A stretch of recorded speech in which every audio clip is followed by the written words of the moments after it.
नमस्कार दोस्तों, मैं आपका दोस्त दीपक बुटरेजा। भिवानी महेंद्रगढ़ लोकसभा यानी कि होट सीट जो है इन दिनों कहलाई जा रही है। क्योंकि बड़े बड़े दिग्गज नेता भिवानी महेंद्रगढ़ लोकसभा के अंदर प्रचार के लिए आ रहे हैं। चाहे बात की जाए बीजेपी के प्रधानमंत्री नरेंद्र मोदी जी की, चाहे बात की जाए कांग्रेस की तो कांग्रेस के राहुल गांधी जी, दोनों ही इस सीट के ऊपर प्रचार करने के लिए आ रहे हैं। और सबकी निगाहें, पूरे भारत की निगाहें इन दिनों भिवानी महेंद्रगढ़ लोकसभा की ओर झुक गई हैं। सभी इस हॉट सीट को देख रहे हैं कि आखिरकार इस हॉट सीट से कौन विजयी होगा। इसी विषय के ऊपर हम चर्चा करेंगे आज कि आखिरकार इस भिवानी महेंद्रगढ़ लोकसभा में ऐसा क्या है, इसको इतनी बड़ी हॉट सीट को क्यों बनाया जा रहा है। भिवानी जो है चौधरी बंसीलाल की का गढ़ भी रहा है। चौधरी बंसीलाल जी ने यहाँ जो है काफ़ी राज भी किया है और यहाँ की वो उनका गढ़ भी माना जाता है। इसी विषय के ऊपर हम बातचीत करेंगे। हमारे साथ अजय मल्होत्रा जी हैं। अजय मल्होत्रा जी वरिष्ठ पत्रकार भी हैं, राजनीतिक विश्लेषक भी हैं। सर, आपका बहुत बहुत स्वागत है। सर, क्या कहेंगे आप, भिवानी महेंद्रगढ़ जो लोकसभा सीट है वो आज के समय में हॉट सीट बनती जा रही है, ऐसा क्या है? हॉट सीट तो हरियाणा में लगभग सभी सीटों पर अच्छे मुकाबले हैं, परंतु भिवानी महेंद्रगढ़ में प्रधानमंत्री जी और राहुल गांधी जी दोनों आ रहे हैं और दोनों अपनी अपनी पार्टियों के मेन स्टार प्रचारक हैं। आज की तारीख में विपक्ष के सबसे बड़ा चेहरा राहुल गांधी हैं और पक्ष जो सत्ता पक्ष है उसमें नरेंद्र मोदी जी हैं। तो दोनों का इस इलाके में आना बड़ा महत्वपूर्ण बात है, क्योंकि हरियाणा में एक भी सीट ऐसी नहीं है जहां दोनों आ रहे हो। या तो कहीं योगी जी आ रहे हैं, या कहीं अमित शाह आ रहे हैं, कहीं प्रियंका गांधी आएंगी, कहीं पायलट आएंगे। तो मतलब कि एक सीट पे दोनों का आना, अकेला इस सीट का वोट होना नहीं है, इसमें कोई शक नहीं है कि यहाँ मुकाबला अच्छा है। बट अब जो नेताओं का, इतने बड़े नेताओं का यहाँ पे आना, ये कहीं ना कहीं इशारा करता है कि इसके बहुत बड़े राजनीतिक मायने हैं। अब देखो, अपना नरेंद्र मोदी जी ने जब अपना 2014 का कैंपेन शुरू किया था तो उन्होंने अहीरवाल से शुरू किया था। उनकी पहली रैली रेवाड़ी में हुई थी और रेवाड़ी में पूर्व सैनिकों को लेके उन्होंने जिस तरह से भाषण दिया था, 1 रैंक 1 पेंशन को लेके, और इस इलाके के अंदर भिवानी महेंद्रगढ़ के अंदर जितने पूर्व सैनिक हैं देश में कहीं नहीं। अब समय का अंतराल हुआ, 2010-14 में उन्होंने ये बात कही और बीजेपी ने 2014 का लोकसभा जीता। ना केवल वहां से जीता, उन्होंने आपका गुड़गांव भी जीता, क्योंकि रेवाड़ी गुड़गांव में लग जाता है, और भिवानी महेंद्रगढ़ भी जीता। फिर 2019 का चुनाव आया। 2019 में भी अहीरवाल पूरी तरह से भाजपा के साथ खड़ा हुआ। 2019 के विधानसभा में कहीं ना कहीं जो अहीरवाल था उसमें थोड़ी बहुत निराशा दिखाई दी और वहाँ की कुछ सीटों पर, जैसे महेंद्रगढ़ की सीट है, रेवाड़ी की सीट है, आपके कांग्रेस के उम्मीदवार जीत गए। तो कहीं बदलाव छोटा मोटा था, मतलब कहीं ना कहीं डेंट लगा था। अहीरवाल में देखो, पूर्व सैनिकों में इस बात को लेके कहीं ना कहीं 1 रैंक 1 पेंशन की मांग पूरी तरह से उनकी पूरी नहीं हुई। इस बात को लेके कहीं ना कहीं थोड़ी नाराजगी है।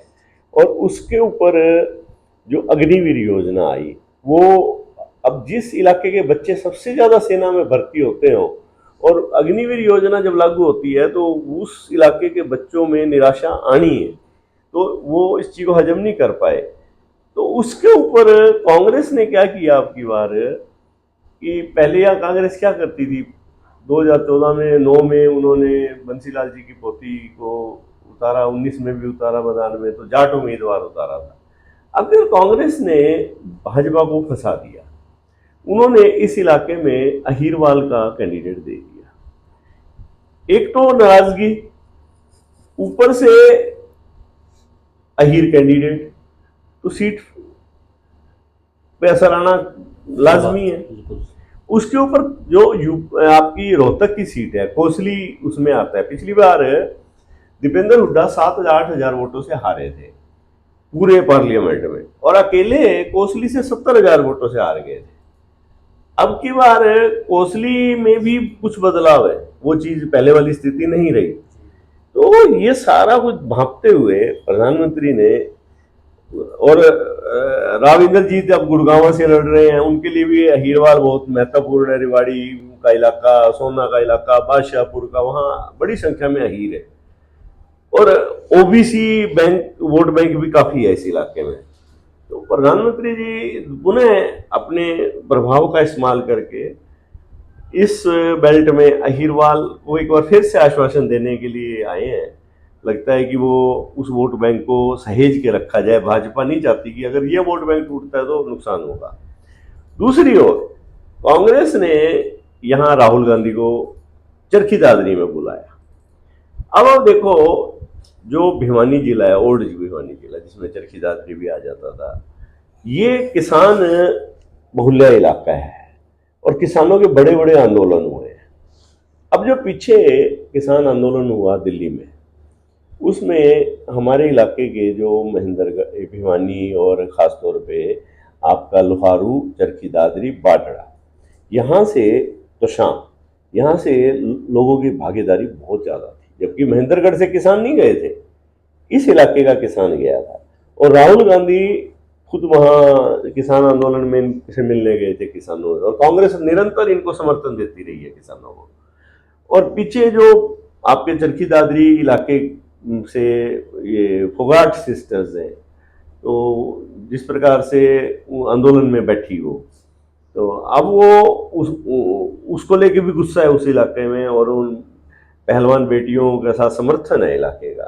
तो वहाँ प्रियंका गांधी गई थी उनसे मिलने आपका दिल्ली में। तो ये दोनों इश्यूज नेशनल लेवल के बन गए थे। अब राहुल गांधी के पास चुनाव में एक मौका मिल गया। एक तो किसान बेल्ट में, खासतौर पे ये जो जाट बेल्ट है या किसान बेल्ट है, उसमें कांग्रेस अच्छा कर रही है आपकी बात, और कांग्रेस को उम्मीद है उस बेल्ट से काफ़ी। तो अब राहुल ने मौका नहीं चूकना था। वो जिस किसानों के साथ वो पिछले 2-3 सालों से खड़ा है, अब उन्हीं के इलाके में चुनाव है। तो राहुल गांधी ने हरियाणा में सबसे पहले जो हाँ भरी है, सिर्फ चरखी दादरी की भरी है, और ताकि वो इस इलाके के अंदर। और दूसरा, राहुल गांधी बार बार अग्निवीर मुद्दे को बार बार उठाते हैं, हर उनके मैनिफेस्टो में भी अग्निवीर है।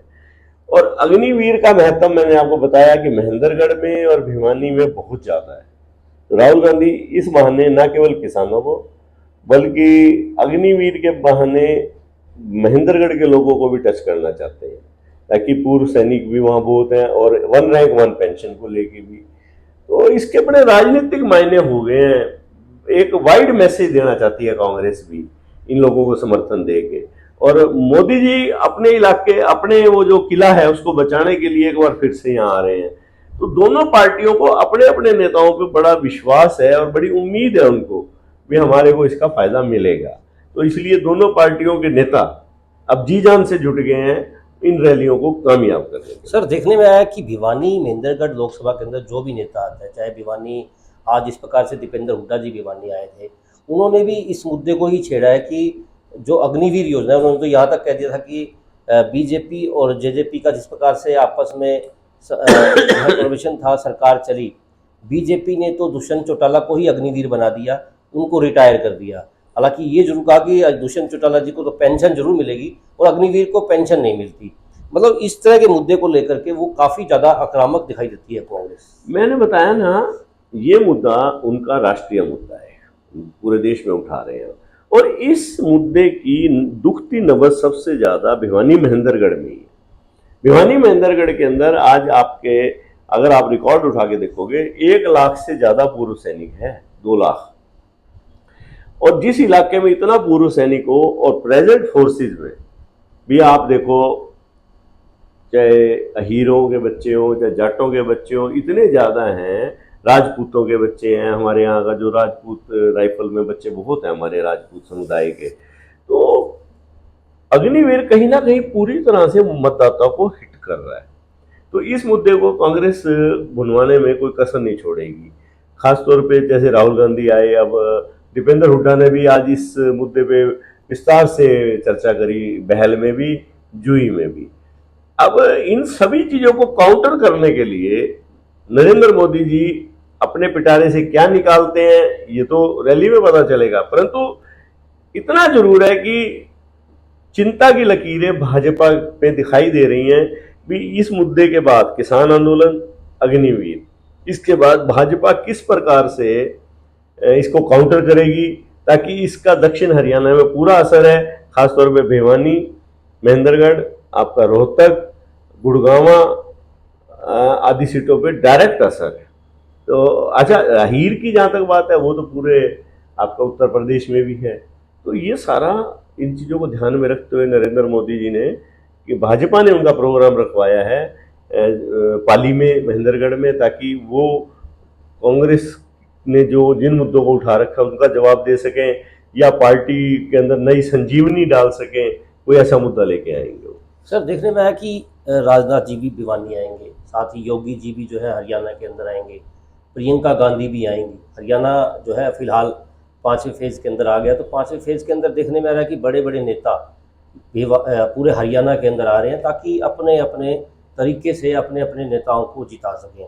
लेकिन ये जो मुद्दा है सैनिकों का मुद्दा, ये काफ़ी हॉट जो है वो बनता जा रहा है ये मुद्दा। और एक दूसरा सर पेंशन का मुद्दा, आज भी जिस प्रकार से देखने को मिला कि जो नेता है वो ये कह रहे हैं कि ओल्ड पेंशन स्कीम को वो लागू करेंगे। कांग्रेस का ये कहना लगातार जो है हर भाषण के अंदर ये चीज़ उड़ती जा रही है उनकी। आपकी बात ठीक है भाई, देखो जो अग्निवीर का मुद्दा है ना केवल हरियाणा को बल्कि पंजाब को, राजस्थान को, उत्तर प्रदेश को बहुत हद तक टच करता है। क्योंकि देखो अग्निवीर